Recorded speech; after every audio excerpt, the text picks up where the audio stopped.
Hello everyone and welcome back. My name is Greg Furman and this is the Forex Weekly Outlook for the week of May the 22nd, 2017. Now, to get started this week, we're going to begin where we always do with the all-important US dollar index, a key player in both currencies, commodities, and equities alike. Now, you can see this unusual setup that I have on the screen here where I have these vertical lines drawn here, and I'm going to just mark those all so everybody can see them.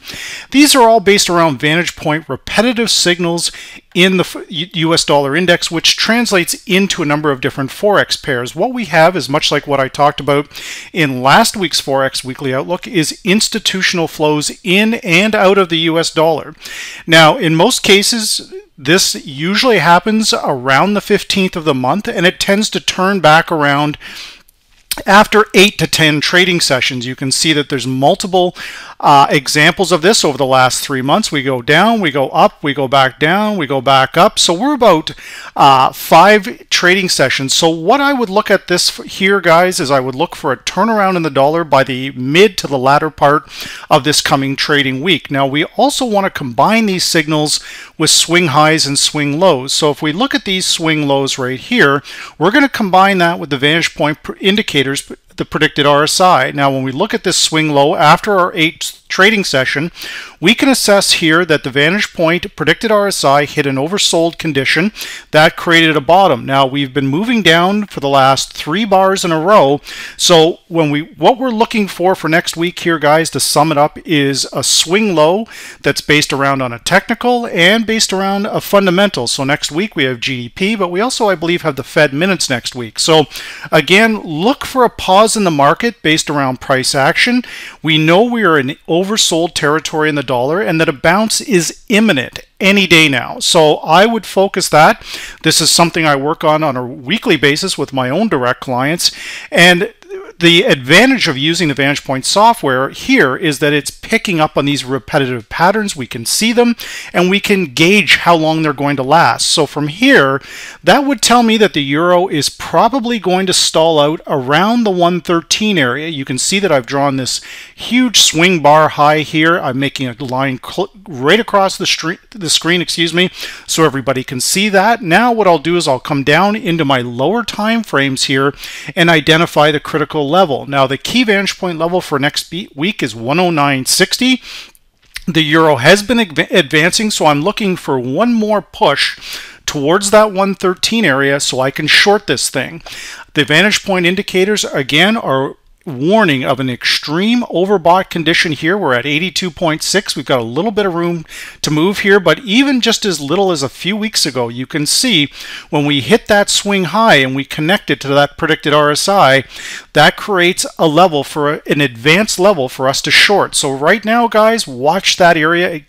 Wait for the market to move as close to 113 as possible and then look at those shorts. We can see the predicted differences from VantagePoint also moving into heavily overbought territory. Now, on the flip side of that, we also have the US Swiss franc, which can lead to, again, another trade here. Now, once again, we want to look at the condition here for the market to pause. You can see that once we have a low point and we have 2 bars to the left and even 1 bar to the right that is higher than the lowest point, we would then look to use that as a buying opportunity from an oversold condition. Now, with the VantagePoint indicators, once again, we're at 19.8 on the predicted RSI. Our predicted differences, neural index, are still pointing down, but you can see the short-term predicted difference starting to cross back to the upside, which is once again how powerful this software actually is, with a proprietary indicator that's warning us that in the short term, even though the market is moving aggressively down, it's losing some of that momentum and we are into that oversold condition. So once again, look for longs on this pair towards the middle part of the week. Now, with the British pound US dollar, we've had a big advance up that I've talked about over the last several months, which we've come up here. The market's been tangled up around this area around 129.50 for a very long time. Case in point that I want to bring everybody's attention here, you can see that the market for basically 4 to 5 trading sessions has been running along this critical VantagePoint 18-day predicted moving average. And again, with my own direct clients, we have been heavy buyers off this particular area. Our neural index is up. Our predicted short, medium, and long-term differences are actually at trend-ready levels here on the pound dollar. Our predicted RSI 75.4, so we still have room to extend here. But again, the thing we want to look for in this particular case is after this big push up, that was on the announcement of May's election, but once again, you can see we've had multiple retracements on that key vantage point level, which again has absolutely nothing to do with Elliott wave, Fibonacci, or any of this nonsense. It's simply an area of demand where buyers are coming in that the VantagePoint software has identified. That's what we look for here, guys. Okay, so right now the critical VantagePoint level, longs are heavily favored while above 128.86. If we lose 128.86, then and only then do we look for shorts. Now, as we come into the dollar-yen pair, this could be the indicator we're looking for here, guys. What we can assess here, we do have a swing low that's taking place right here from, again, an oversold condition, but this is not heavily oversold. Now, once again, we can see our short-term predicted difference rising above our medium and long-term predicted difference. Our neural index here, all of this is warning that the dollar-yen potentially is getting ready to move higher. Now, we've had a triple EMA cross on our 3-day, but our 8-day is not crossed over our 18-day. It is not confirming a bigger move to the downside. So we've paused at 110. If 110 continues to hold this week, buying towards that area is an absolute reasonable play here. We've got a crossover in our predicted MACD, but we're still above the zero line. That's the key thing to identify when looking at the software and the markets in general. Combining the VantagePoint indicators, the correlation of 30 other markets with price action. Now, when we look at USCAD, we can see, I've talked about this in last week's weekly outlook, the high correlation to oil, and that I suggested oil was going to move higher. That's come to fruition as we've taken out that $50 a barrel mark on oil.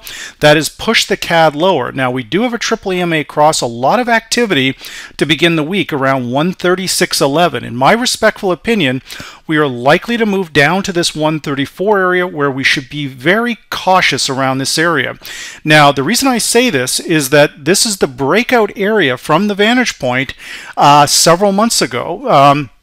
So when we look at this, often what happens in the currency markets, your order flow guys or your grid traders, they will watch these areas very closely and they will assume that this entire section up here is the new range we're dealing with. That is entirely possible. I would not disagree with price action guys, and I would certainly not agree with grid traders. When they look at these things, we want to identify though that VantagePoint has been giving us this sell signal off of this top at 138 for basically the last several weeks, and that has started to turn even further aggressive on that break of 136.40 that I talked about in last week's outlook. So right now we're at 25.6. We have a little bit more, I think a little more room to the downside before we bounce. But there is a concern here because once again, we're looking for a part in the market where we're no longer making new lows, and if the predicted RSI and the additional indicators from VantagePoint start to turn higher, then we want to look to exit those shorts and turn around and get long. So again, watch your 134 area next week very closely. Now, when we look at our final two commodity currencies, Aussie US is a tough nut. This is a very good trade this week on Trader Planet, but it's just not, it just has no momentum. Our critical Vantage VP level here, 74.39. We've closed at 74.55. We've got a real shot of moving to 75, potentially above, but the intermarket correlation is gold. We need gold moving higher. We do have momentum in the buying here, 68.9, excuse me, on the predicted RSI. We've got a crossover on that all-important predicted MACD, but we're still below the zero line. This pair has clearly lacked momentum over the last several weeks, but potentially we could be getting ready to go higher. Now, its counterpart, which is basically New Zealand US, we are playing a very tight channel here, guys, between 69.50 and 68.40. We need to break 68.50. You can see here for next week, we do have a fresh triple EMA cross from VantagePoint. There is potentially good buying opportunity off of this 69 level, but we need to stay above 68.40 if there is any chance at this turning into a long. Still very bearish on the New Zealand dollar overall as gold prices as we move closer towards that rate hike, potential rate hike, excuse me, in June with the FOMC. That would be a New Zealand Aussie killer. So we'll keep that in mind. But right now, despite all the market conditions and the numerous pundits that are saying New Zealand was supposed to go lower last week, VantagePoint actually forecasted very accurately, I might add, that it was going higher, which of course it did. The question now is, can we break above 69.50 to really produce a decent long trade?